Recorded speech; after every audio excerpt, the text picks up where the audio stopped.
Hey, I'm Mike TV of the band Get Set Go, and I've been thinking about the fact that the most significant successes in my life were usually put in motion by ideas that at the time seemed completely off their rocker. And I think there's actually a direct correlation between how crazy an idea is and how interesting it is for people to see that idea in action.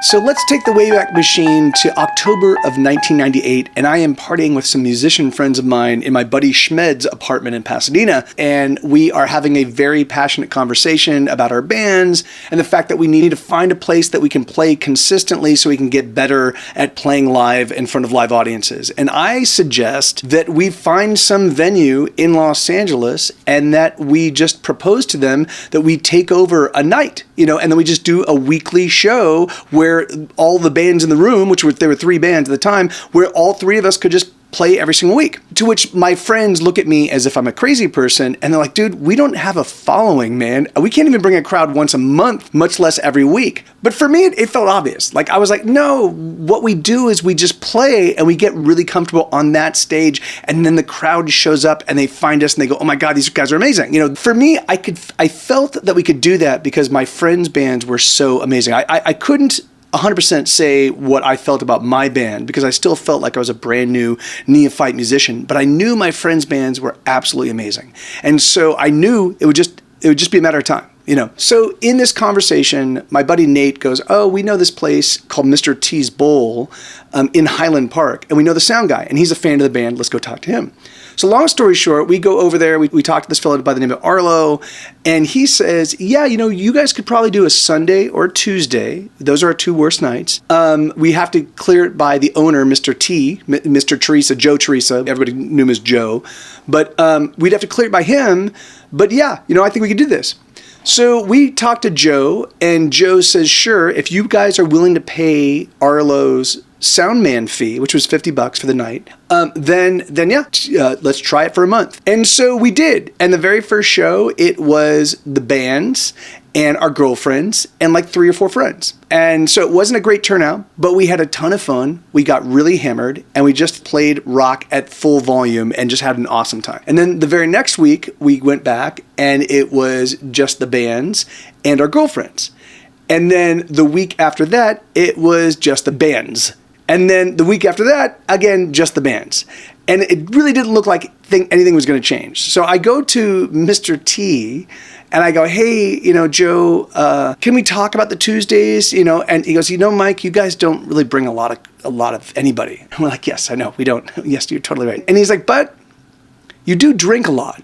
Like you guys, between the 3 bands, you guys add about $700 in bar tab. So, and basically, this is on $1.50 domestic beers. Because Joe always had this policy of he wanted to make sure that there was at least some beers that anybody with $20 could drink all night long. Very, very smart businessman. So, and we were adding $700, which means each of us were spending, $50. So, it was awesome. We continued that for about 10 months without any other people being in the space, other than there were some old retirees that basically drank like they were just the regulars at the bar, and then occasionally our friends would show up. And so a friend would show up and stick around for all 3 sets, and then he'd take off, and we'd see him again 6 months later. But at one point in time, a bunch of punk rock kids start showing up. There was a big table on the floor right in front of the stage, and they would assemble around that table, and they just sit there, and they would applaud at the end of each song. And they didn't really seem like they were into the music. Like, they wouldn't sing along or they wouldn't really bop their heads. I mean, they would watch, and they would talk to each other, and sometimes they'd go outside and smoke, but they were just there every single week.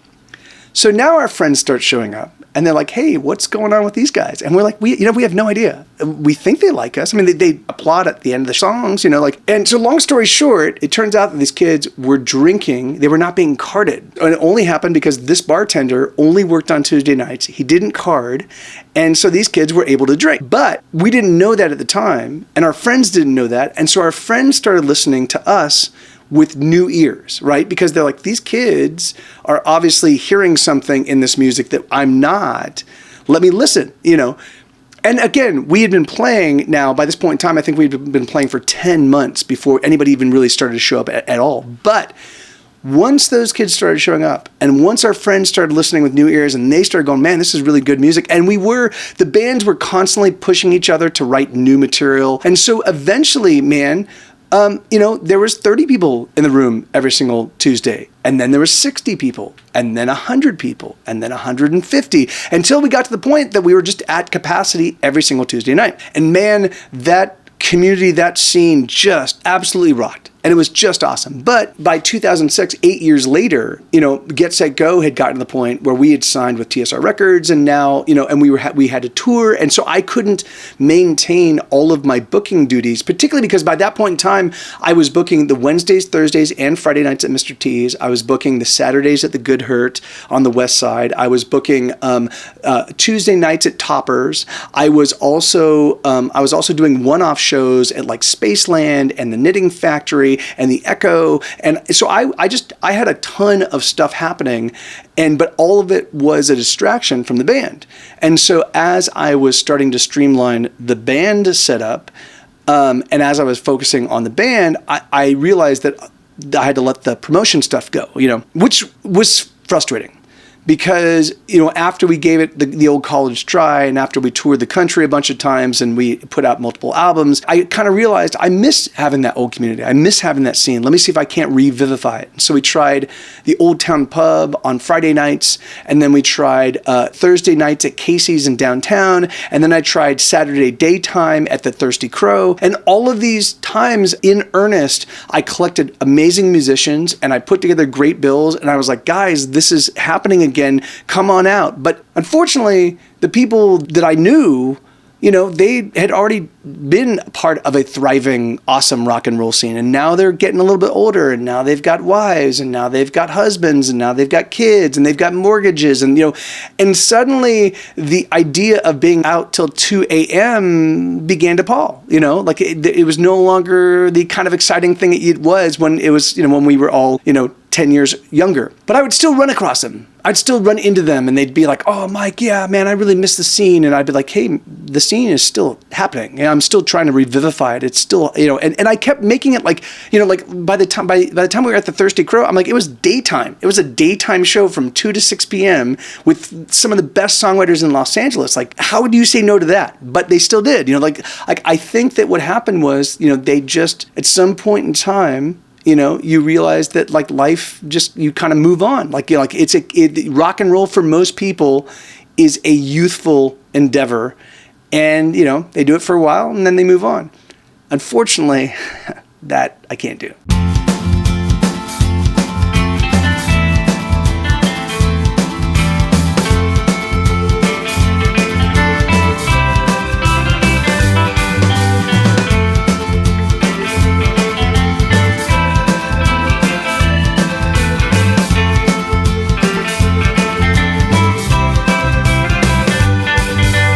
I'm too afraid to ever try to kill myself.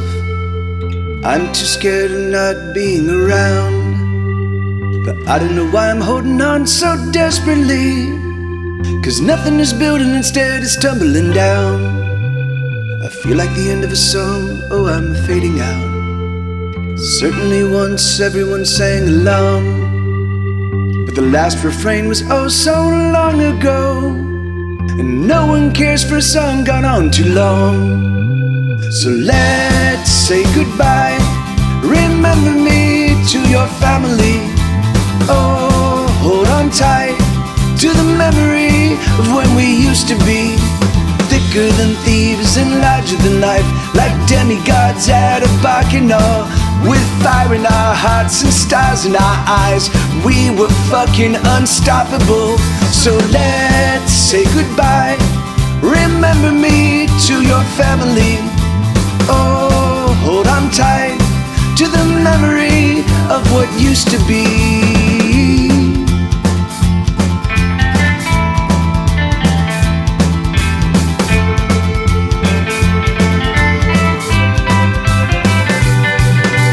I know you're done, you've moved on and you left me here. But sometimes when you see me, oh, you smile.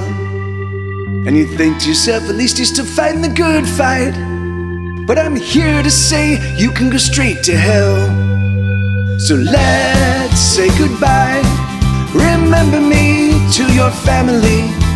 Oh, hold on tight to the memory of when we used to be thicker than thieves and larger than life, like demigods at a bacchanal. With fire in our hearts and stars in our eyes, we were fucking unstoppable. So let's say goodbye. Remember me to your family.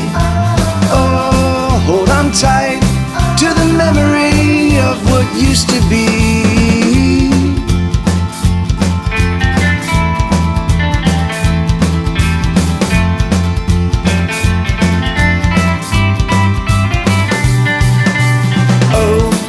My fire will never go out. My fire will never burn down. I'll sing it again, I'll sing it out loud. Oh, my fire will never go out. My fire will never burn down. I'll sing it again, I'll sing it out loud. La, la, la, la. La, la, la. La la la la la la. I don't want to come across as being full of sour grapes, but damn, sometimes it feels I have to twist people's arms to get them to discover and be a part of something wonderful. When you find something that you love, when you find an experience that is genuine and real and honest, fuck man, grab on with both hands and don't let go. Don't ever let go. Treat it like the special piece of magic it is, because they don't come around that often.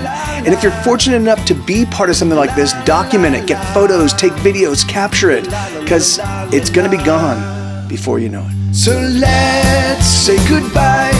Remember me to your family. Oh, hold on tight to the memory of when we used to be thicker than thieves and larger than life, like demigods at a bacchanal. With fire in our hearts and stars in our eyes, we were fucking unstoppable.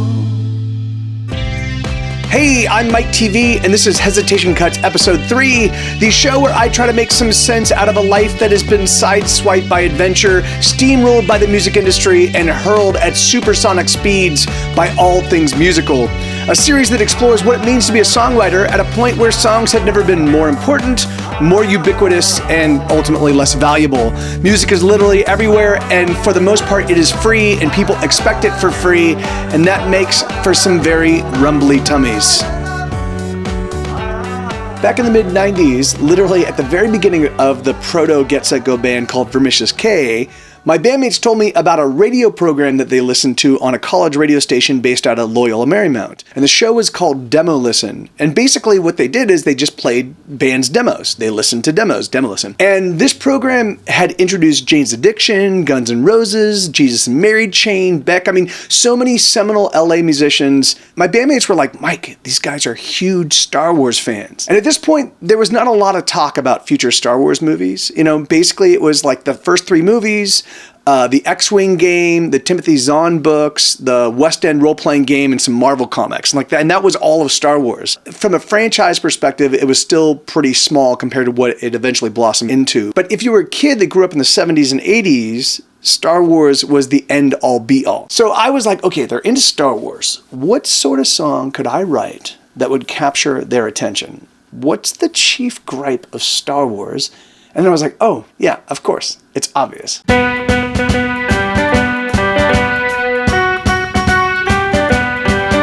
IG-88 is great, and Greedo is a pro, but no one can compare to Boba Fett.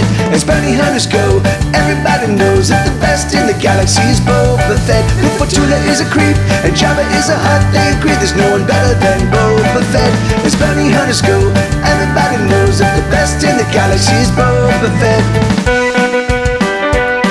Trips and Lightspeed and Slave One, he's got Solo on the run, cause no one can escape from Boba Fett. He's got a jetpack on his back, it's a super Mandalore. No one gets the best of Boba Fett. Boba Fett, Boba Fett, Boba Fett. He's in the Sarlacc pit, doesn't make any sense, he's in the Sarlacc pit. Boba Fett, the coolest looking bounty hunter to ever hunt bounties, gets blindsided by Han Solo and ends up in the Sarlacc pit where he's going to be digested for 1,000 years? I call serious bullshit. He's got rockets on his wrists and a blaster at his side. No one gets the best of Boba Fett. He's got a jetpack on his back. It's a super Mandalore. How did we lose our Boba Fett?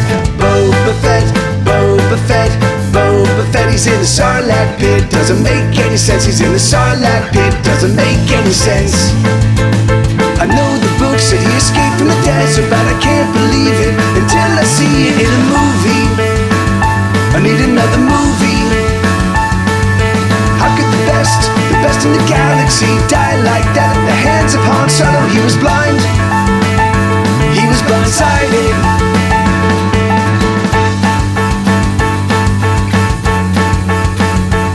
He was blind. He was blindsided. So they loved it. I mean, they actually played the song the very first week after we submitted it, and then they just kept playing it.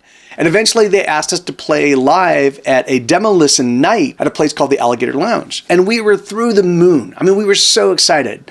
Now, I know that I mentioned at the top of this episode that I was pretty green. I hadn't had a lot of experience playing live, and I was still pretty new to the guitar. And I was, for all intents and purposes, as amateur gets, like literally. I practiced all the time. I really did. But music for me, it's just never come easy. And then playing live is a whole other creature. Mistakes you make in your rehearsal space or at home, they become significantly more pronounced. And one mistake often leads to another, which leads to another, and eventually you grow more despondent. And so already, despite my excitement, I knew it was potentially a recipe for disaster. So we practiced and we practiced and we practiced.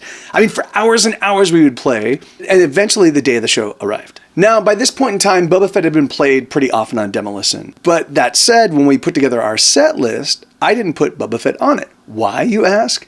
Yeah, my bandmates asked the same thing. And my response was, do we really want to be known only for Boba Fett? Are we going to be hit like a one-hit, one-trick pony? And like an idiot, I put together a set list without the song. Now, this is exactly what I mean by crazy ideas leading somewhere unexpected. So we played the show, and we didn't play Boba Fett. And I was, me personally, single-handedly, the worst single performer to have ever hopped up on stage anywhere at any time. I made every single rookie mistake. I stopped songs midway to start them over. I made mistakes that I couldn't recover from, and so I just stopped playing.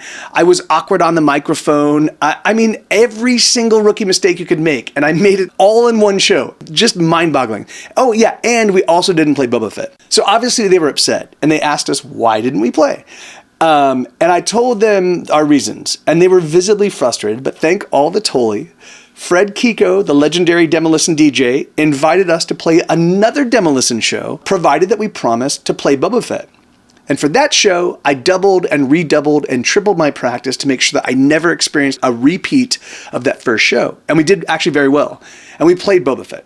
And we opened up for a band that we absolutely fell in love with, a band called Otto, which, if you will remember, my buddy Nate Greeley was in that band. He was the fellow that introduced me to Mr. T's Bowl. And so this is completely crazy, right? Because Mr. T's and the Free Tuesdays plays such a huge role in the lives of so many bands. So many bands were signed out of that Tuesday night. The band Ozma has a song called Spending Time in the Borderline that actually talks about the Tuesdays. I mean, it was a significant presence in our lives for a long time, for almost a full decade. Dave Palomaro, Get Set Go's drummer, made a movie that featured our scene. I mean, it was a huge, thriving, vibrant, magical ball of chaos, and all of it hinged on the fact that I chose to not play Boba Fett that first show so that we could play the second show and meet the boys in Otto. They could then turn me on to Mr. T's. And it's crazy because it was on that stage, being able to play every single week in front of an enthusiastic audience and having that enthusiastic audience readily at hand, that I was able to learn songwriting, what songs worked and what songs didn't, what songs immediately captured people's attentions and what songs didn't. I also learned how to be a performer so that I could identify, somebody sitting in the back that wasn't paying attention. I could just focus all of my attention and showmanship on them until they were not only present, but openly enthusiastic. And there's no better place to learn how to make music than in front of an audience. And we had that every single Tuesday night. But I knew that I had to differentiate Get Set Go from other bands. I mean, our sound was pop punk. And this is after Green Day helped usher in a whole new wave of like pop punky bands like Good Charlotte and Blink-182 and billions of other bands that sounded just like them. But I knew we couldn't differentiate ourselves musically because I just was not that strong of a player, you know. I couldn't do virtuoso performances. I just wasn't that good. So we stole a page from punk bands of yore and Nirvana and other spectacle bands. I started smashing guitars and diving into drums and freaking out on stage during the instrumental sections and just basically being a nut because that's all I could do. And even though that made our live shows a spectacle, we still needed a way to differentiate ourselves musically, and the only strength I had in that department was lyric writing. And that's when I learned the next really important lesson of my artistic career. I had a girlfriend, as in a friend that was a girl, and I had introduced her to her current boyfriend, and they were living together, and they were both genuine sweethearts that I love with all my heart. Just they were good, kind, fun people. But when they got drunk, they would argue, and those arguments would turn violent. And then at 4 a.m., she would call me and ask me to come over, and I would, furious, climb out of bed, race over to give my buddy a serious tongue lashing. But by the time I arrived, she'd intercept me and be saying, no, I love him, and everything's fine. And, you know, and this happened a few times over the course of a couple weeks. And I was just seriously confused. Like, how does a couple purport to love each other, but then engage in violence, and then still feel like that relationship is valid and worth continuing? So I wrote a song trying to understand it.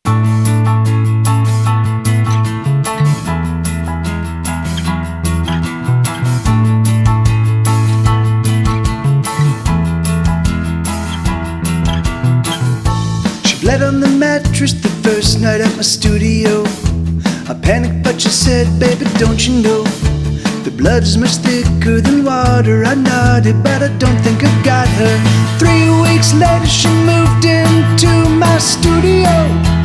All she brought was a stereo, a broken stereo, and a picture of me that she put at her bedside. I'm a lecher, she's a cheater. I let her cut me, she likes to let me beat her. I'm a fucker, she's a screamer. I may be tougher, but she's definitely meaner. With all of our love, with all of her spite, we go to the mattress. With all of our love, with all of her spite, we go to the mattress. As I slept, she burned me so it broke her collarbone.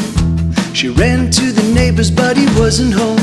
So she hitched to the clinic, but they wouldn't accept her. So she called me to get her. Love, she said, is a force that draws me to you. I said, sugar, I want to believe that's true. She said, lover, you can trust me forever, 'cause we're just getting better.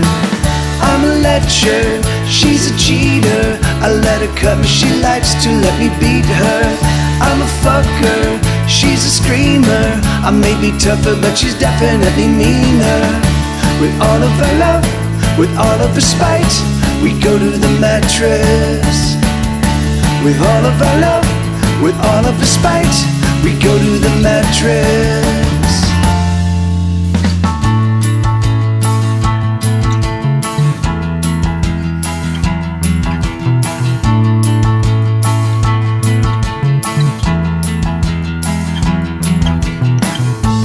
I never knew she could be so cruel. I never knew she could seem so beautiful to me. I never meant to hurt her at all. Push came to shove and she was falling down. I'm a lecher, she's a cheater. I let her cut me, she likes to let me beat her. I'm a fucker, she's a screamer. I may be tougher, but she's definitely meaner. With all of her love, with all of her spite, we go to the mattress. With all of our love, with all of her spite, we go to the mattress.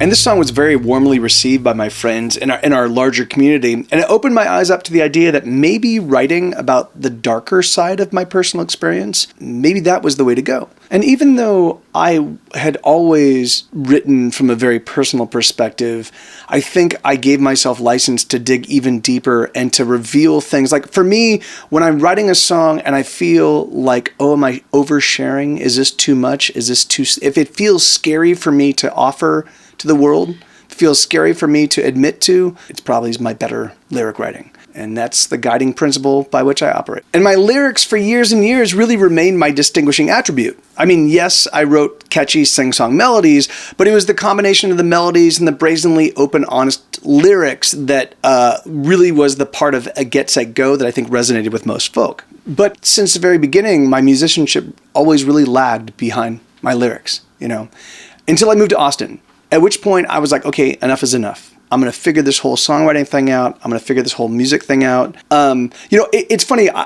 And of course I haven't yet figured it all out, but I think I'm now on a path. I think what was happening for me is I was just literally in the weeds, just hacking in random directions, hoping to figure out, how music worked. And I think now I at least have a path forward. But it took me years and years and years of working at this to figure that path forward. It wasn't until I was in Austin, when I was really just poured on the juice, I wrote and I wrote and I wrote until I was able to put out songs like this.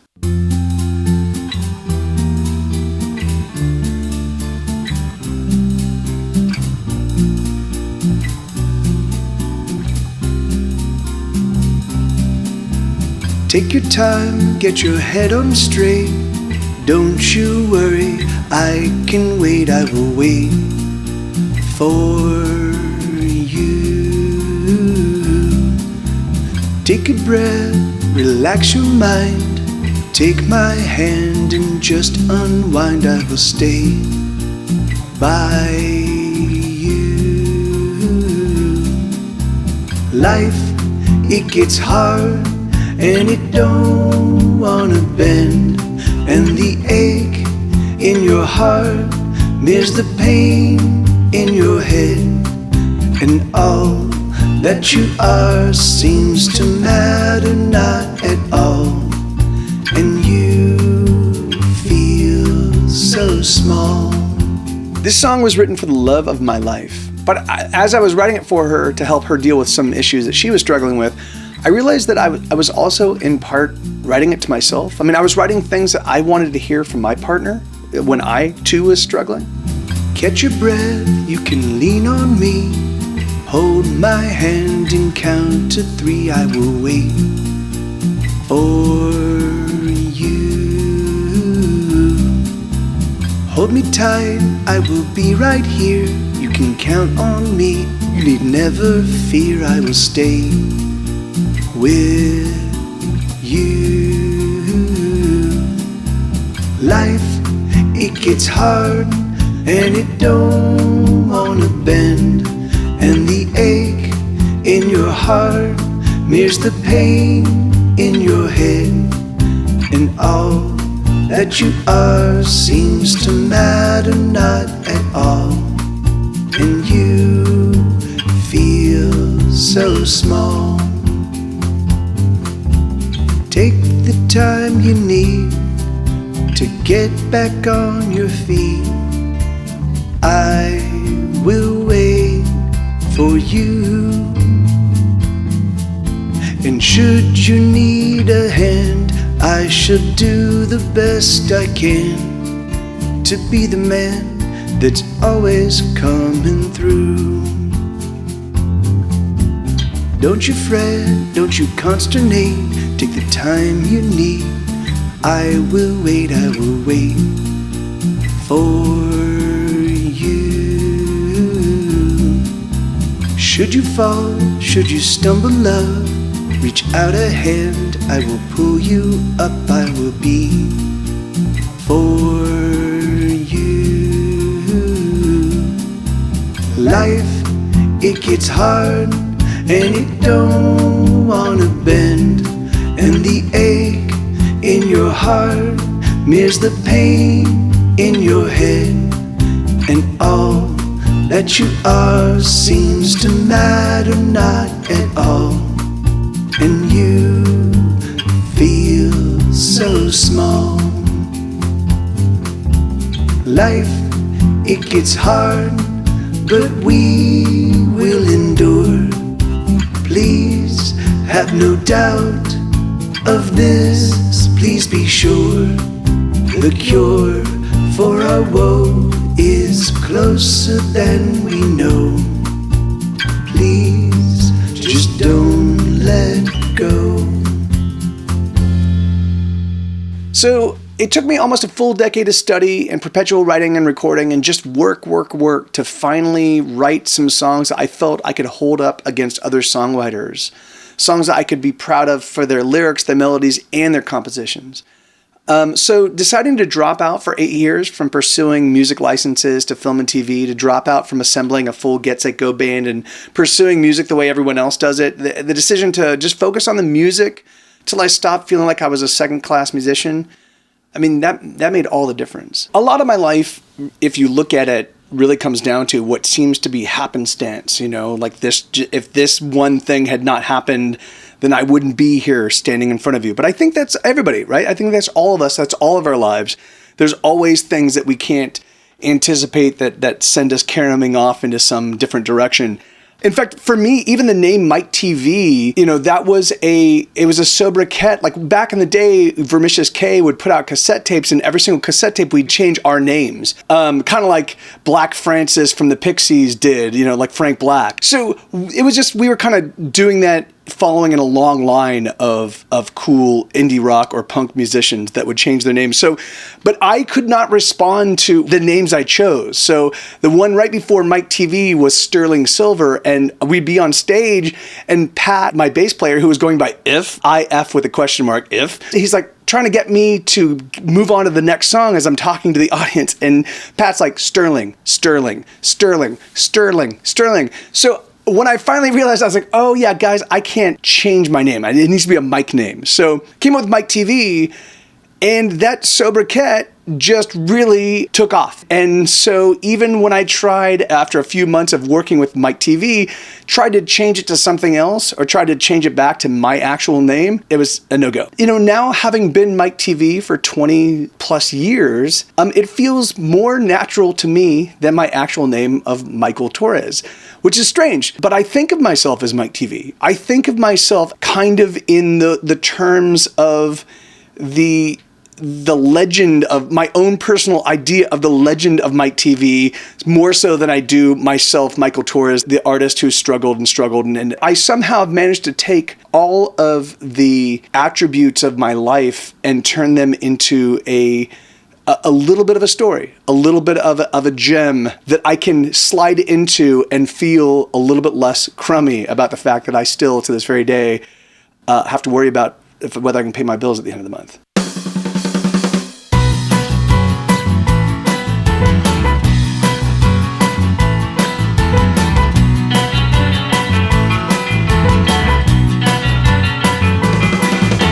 Some days I'm invincible, other days a crack, and there's just no way of telling when I'll get it back.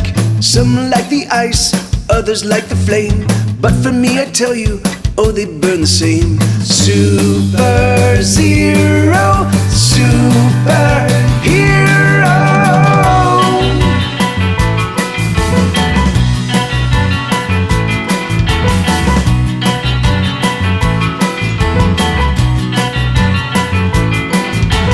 Some days I move very fast at the speed of thought.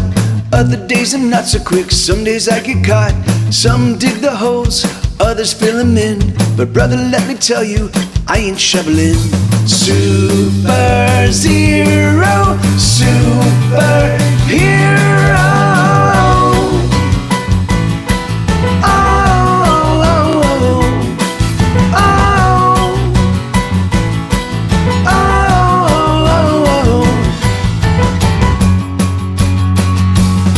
With the power to climb out of bed each day, he beats back the villains of the old ennui. He slays the menace with the swat of his hand, and he plays guitar in a rock and roll band. Alright, okay, Super Zero.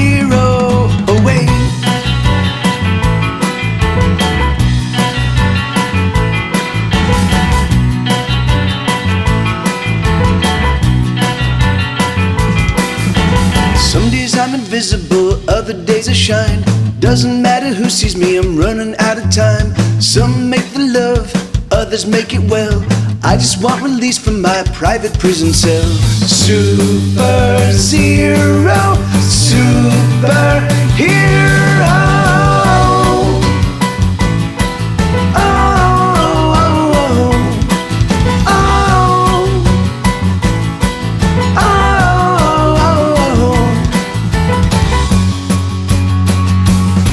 With the power to climb out of bed each day, he beats back the villains of the old ennui. He slays the menace with the swat of his hand, and he plays guitar in a rock and roll band. Alright, okay, super zero away.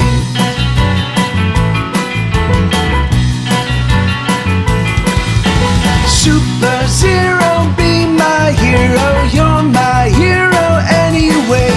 Super zero, be my hero, you're my hero every day.